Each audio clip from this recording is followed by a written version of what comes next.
If you're like myself and you lack mass in your ass, then there's a good chance you need to start doing more hip thrusts. In this video, we're gonna break down the hip thrust, its benefits, some variations, and how to do it correctly.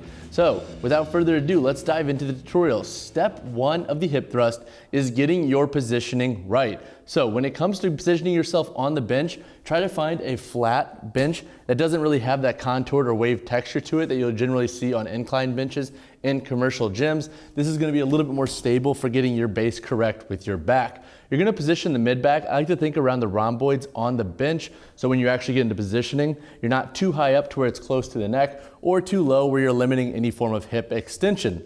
Your foot width is gonna be between the hip and shoulders.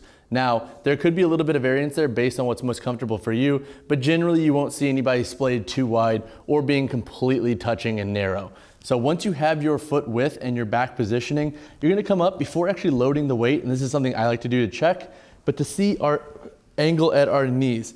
Generally, a 90-degree angle is gonna be the best bet. You don't want your feet too far in because that can limit the hip extension, and if you're too far out, you're gonna have a lot of downward force pulling on that knee, and it's just a little bit uncomfortable. So now once you've got your setup, you're gonna head into step two.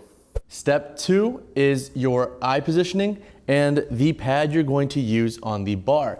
Now, when it comes to fixing your gaze, this is a tip I took from Brett Contreras, who I believe he cited was from Ben Bruno, but he says, look at a fixed angle. So he likes to use, and the example he used in his video is the crack at the end of the corner of the wall and the ceiling. So what that means is basically, as opposed to fully extending and looking back, he's fixing his gaze. So when he comes up and hits that hip extension, he's knowing that he's hitting that hip extension without putting that lumbar into a lot of hyperextension or extension for that matter, going and looking back to complete the movement.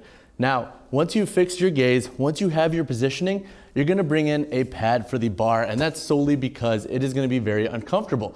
If you're like me and you don't have a squat pad, you can use knee sleeves, which I'll be doing in this video, but I would highly recommend getting a squat pad. Now let's dive into step three, which is getting the bar into positioning and starting the concentric portion.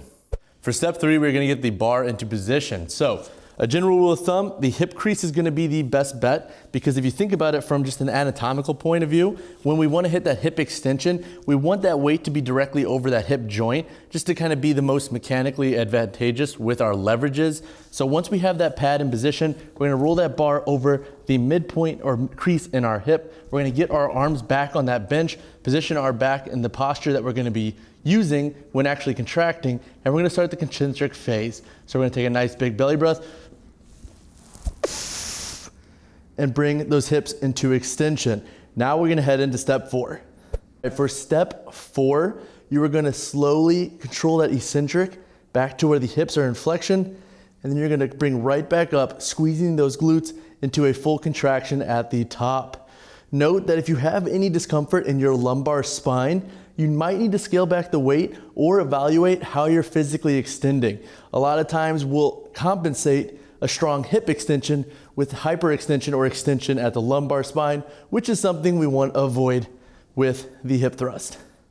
Three benefits that come along with performing the hip thrust. The first, and probably not that surprising benefit, is that it's great for your butt. It's great for the glutes, and there is some research on that with comparing the back squat and the hip thrust and EMG of the glute maximus. I'll link that study down below, but lo and behold, the hip thrust is great for building your posterior and taking some of that load off the spine when doing so. Benefit number two is that this movement can be scaled on a lot of different adaptations. Unlike some accessory movements that are a little bit limited to how heavy you can load them, you can perform hip thrusts with lower rep sets at a heavier weight, or you can perform them for higher rep sets at lower weights. So if you're going for hypertrophy or strength, this is a great movement for training at those adaptations. The third benefit of the hip thrust, and really my favorite, is how much carryover this movement can have for movements like the squat and deadlift. Now, obviously, if you're going down the rabbit hole of specificity, the hip thrust is not a deadlift or a squat.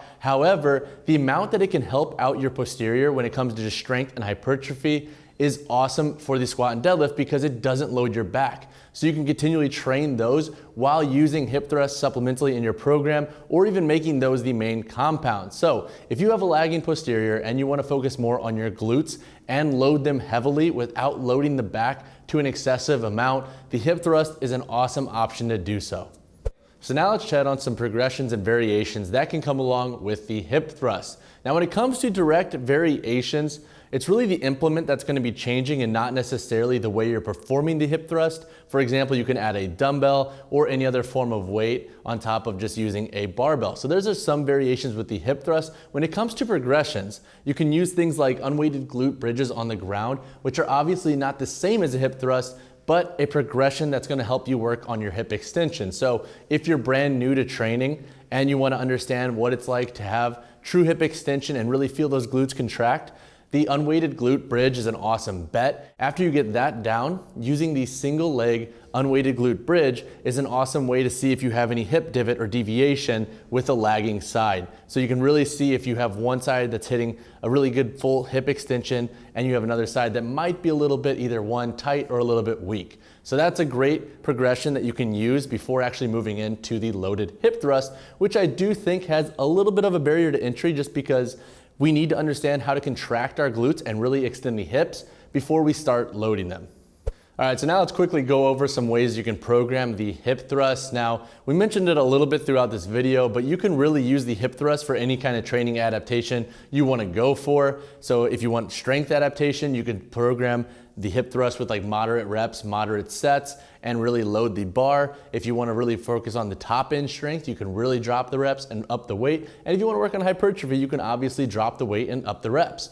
Now, some other ways you can use the hip thrust is as a warm-up modality. So before you hit squats, using a hip thrust is a great way to just kind of dial in your hip extension for that day and see if there's any areas in the hips that might be a little bit tight and you should be mindful of. Or you can use it as a burnout. So you can use really light weight after, let's say, a long exhaustive squat day and really dial in the volume you're giving to those glutes. So in reality, the hip thrust can be used in a lot of different ways, and I would challenge you to be a little bit creative with the variations and progressions to target your goals and needs. So that wraps up our hip thrust guide. Hopefully some of these tips helped you out along the way, and if I missed anything that you thought is very pertinent for this movement, feel free to share down in the comments below, or even just share your thoughts on how you like to program the hip thrust. If you like this video, make sure to drop us a subscribe, drop us a like. It helps grow the channel and make more videos just like this.